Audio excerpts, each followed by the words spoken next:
ஓம் நம சிவாய. வணக்கம். நான் ஜோதிடர் மகேஷ்ஜி பேசுகிறேன். உங்கள் வீட்டில் ஜாதகத்தில் அர்த்தநாரீஸ்வர தத்துவம் இப்படிதான் இருக்கும்.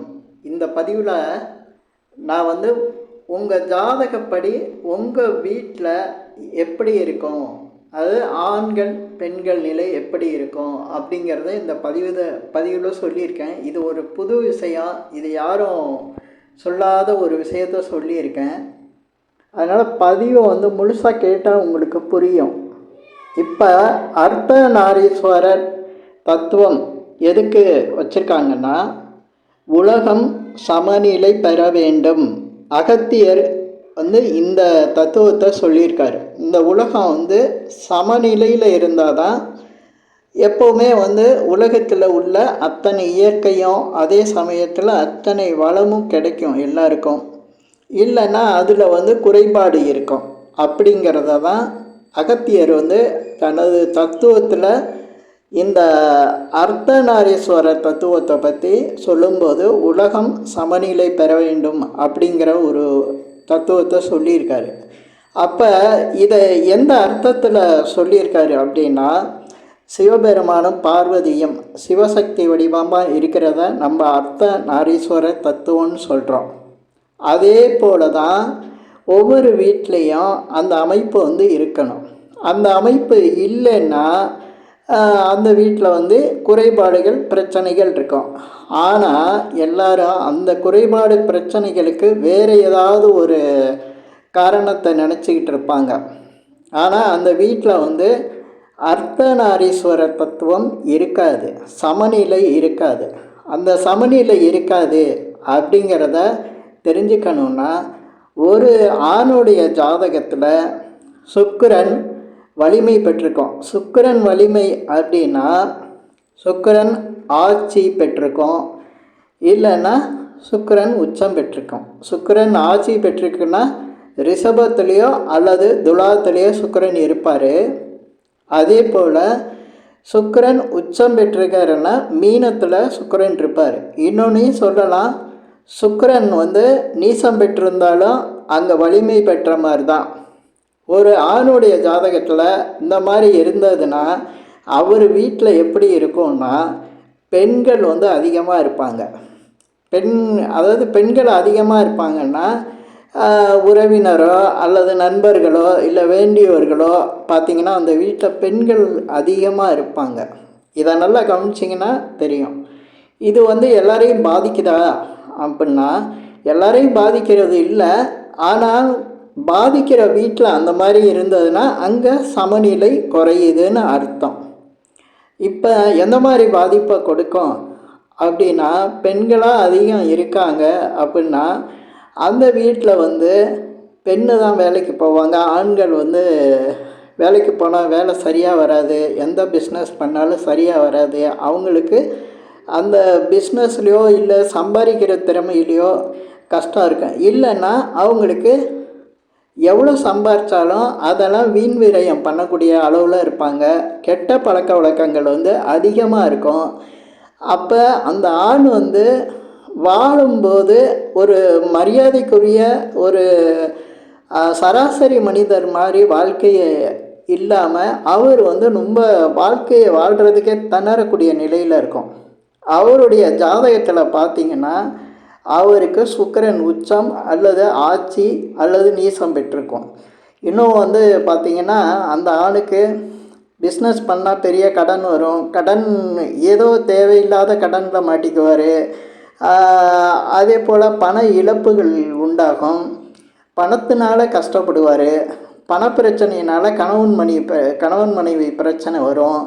இது மாதிரி அதிக அளவுக்கு பணம் சம்பந்தப்பட்ட பிரச்சனைகள் அங்கே வருது அப்படின்னாவே அந்த வீட்டில் பெண்கள் ஆதிக்கம் அதிகமாக இருக்கும். குறிப்பாக நான் ஆணுக்கு தான் சொல்லிக்கிட்டு இருக்கேன். இப்போ ஆண்களுக்கு இந்த மாதிரி பிரச்சனை இருக்கும். அதே போல் பார்த்திங்கன்னா அந்த வீட்டில் திருமணம் ஆகாத ஆண்கள் இருக்காங்க அப்படின்னா அவங்களுக்கு திருமண தடை அதிகம் உண்டாகும்.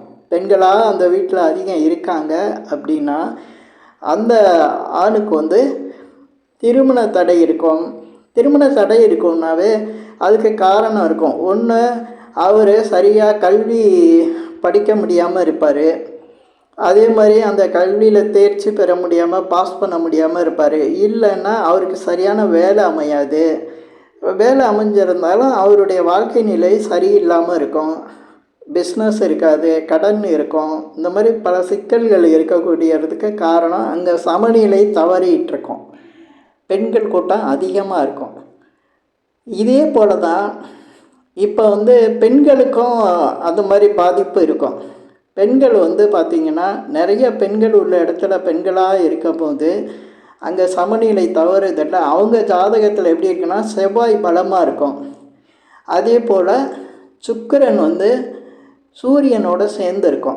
சுக்கிரன் சூரியன் இணைவு ஒரு ஜாதகத்தில் பெண் ஜாதகத்தில் வருது அப்படின்னாவே, சுக்கிரன் சூரியன் ஆண் ஜாதகத்தில் இருந்தாலும் அப்படி தான் இருக்கும். பெண் ஜாதகத்தில் இருக்குன்னாவே அங்கே அவங்களுக்கு பெண்கள் உழைப்பு, அந்த வீட்டுக்கு வீட்டை எடுத்து நடத்துறது, தலைமை தாங்கிறது, அந்த வீட்டில் ஆண்களே இல்லாமல் போகிறது, இதெல்லாம் நடக்கும். அப்போ அங்கே சமநிலை தவறு இருக்குது அப்படின்னு அர்த்தம். இந்த உண்மையை ரொம்ப டெக்னிக்கலாக, அதாவது ரொம்ப நுணுக்கமாக புரிஞ்சவங்களுக்கு தான் இது புரியும்.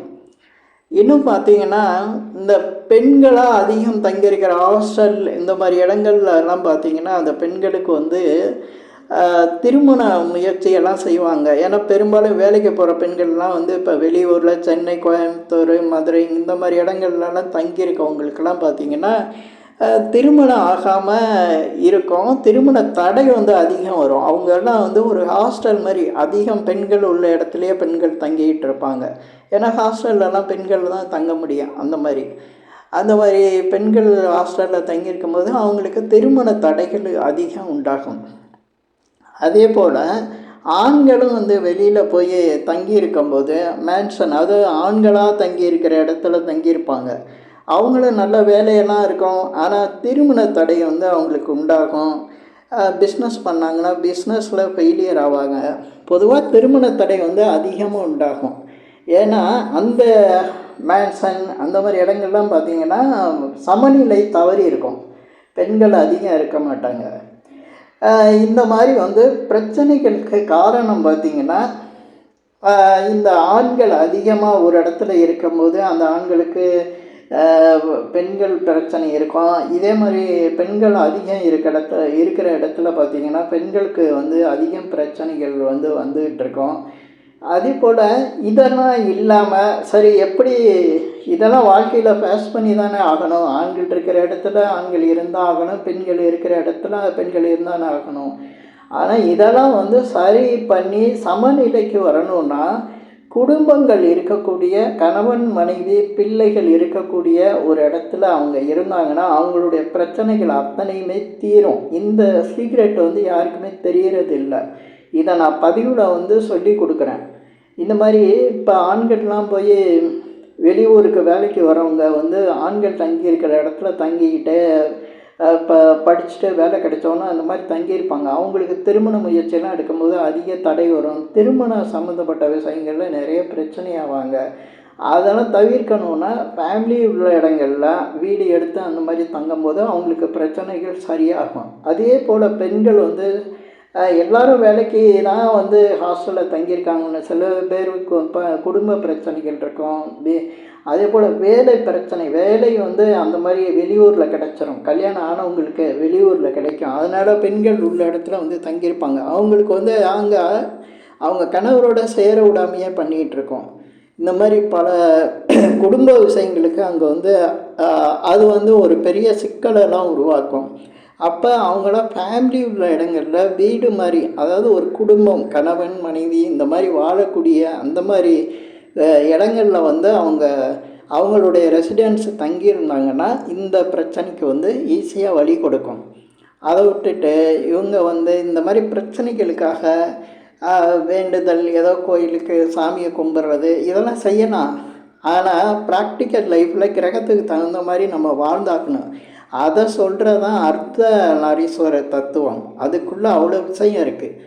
ஆணும் பெண்ணும் சமநிலை படக்கூடிய இடங்களில் வாழ்கிறவங்களுக்கு அந்த பிரச்சனைகள் வந்து சீக்கிரம் விளக்கும். அதாவது இது வந்து கர்மா இது மாதிரி தான். பல விஷயங்கள் வந்து கர்மா சம்மந்தப்பட்டு தான் அது கரெக்டாக வந்து நடக்கும். நம்மளை சுற்றி நடக்கிற விஷயங்களே நம்மளுக்கு நடந்துக்கிட்டு இருக்கோம்.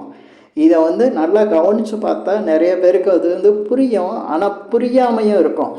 ஆனால் இந்த மாதிரி நான் பதிவில் சொல்லும்போது இதை வந்து நோட் பண்ணி, ஓ இது கரெக்டாக இருக்குது அப்படிங்கிறத புரிஞ்சுக்கிட்டா இந்த விஷயத்தை வந்து ஈஸியாக சரி பண்ணலாம். நிறைய இடங்களில் நான் பார்த்துருக்கேன். நிறைய விஷயங்கள் அனுபவ ரீதியாக தான் நான் இந்த விஷயத்தை வந்து சொல்கிறேன். நிறைய வீட்டில் வந்து குடும்ப பிரச்சனைகள்லாம் வரும். நிறைய குடும்ப பிரச்சனைகள் வந்து வரதுக்கு காரணமே அவங்களுக்குள்ள ஏதோ ஒரு பிரிவு, அந்த பிரிவுக்கு தகுந்த மாதிரி அந்த வீட்டில் ஏதோ ஒரு சில பிரச்சனைகள் இருக்கும். அந்த பிரச்சனைகள் என்னென்னா, அந்த ஜாதகத்தில் வந்து சுக்கிரன் வலிமை பெறுவது, செவ்வாய் வலிமை பெறுவது, இப்படி தான் இருக்கும். இதில் இன்னொரு விஷயம் சொல்கிறேன். இந்த சமநிலைங்கிறது வந்து நம்ம ஜாதகத்தில் ராசி கட்டத்தை பார்க்குறோம்ல, அந்த ராசி கட்டமே வந்து வலப்பக்கம் இடப்பக்கம்னு இருக்கு. இது யாருக்கும் தெரியாது. ஏன்னா நான் எந்த புத்தகத்துலேயும் படித்ததில்லை, என்னுடைய ஆராய்ச்சியில் நான் கண்டுபிடிச்சது தான் இந்த விஷயம். ஏன்னா இந்த பதிவில் நான் சொன்ன பிறகு இதுக்கு பின்னால் வேணால் யார் வேணாலும் சொல்லலாம். ஏன்னா இன்றைக்கி தேதி வரையும் யாரும் சொல்லலை. வலப்பக்கம் இடப்பக்கம்னு இருக்குது. வலப்பக்கம் எது, இடப்பக்கம் எது அப்படின்னா, வலப்பக்கங்கிறது மேசம் விருச்சகம். அதுக்கு இந்த பக்கம் வந்து இப்போ குரு வீடு இருக்குது, 2 குரு வீடு இருக்குது, தனுசு மீனம் இருக்குது, சனீஸ்வரர் வீடு 2 வீடு இருக்குது. மொத்தம் இந்த 6 வீடுகள் வந்து வலப்பக்கம்னு வச்சுக்கோங்க. அப்போ இடப்பக்கம் மீதி சுக்கிரன் வீடு இந்த சைடு ரிஷபம் துலாம், அதே போல் மிதுனம் கன்னி, அப்புறம் சந்திரன் வீடான கடகம் சிம்மம். சிம்மம் வந்து ஆண் வீடு. அதுக்கு நான் அர்த்தம் சொல்கிறேன். இப்போ இந்த வலப்பக்கம்னு சொல்லக்கூடிய வீடுகள்லாம் பார்த்திங்கன்னா சிவன். ஏன்னா சிவனுக்கு 3 கண் இருக்கும், அதை பாருங்கள். அதே போல் செவ்வாய்க்கு 3 பார்வை இருக்கும், குருவுக்கும் 3 பார்வை இருக்கும், சனீஸ்வரருக்கும் 3 பார்வை இருக்கும். இதுதான் அந்த 3 பார்வை உள்ள ஒரு வலப்பக்கம், அதுதான் சிவன். இந்த பக்கம் சுக்கிரன் 2 வீடு இருக்கிறதெல்லாம் வந்து இடப்பக்கம், அது வந்து பார்வதி சிவசக்தி, இது சக்தியின் இடம்.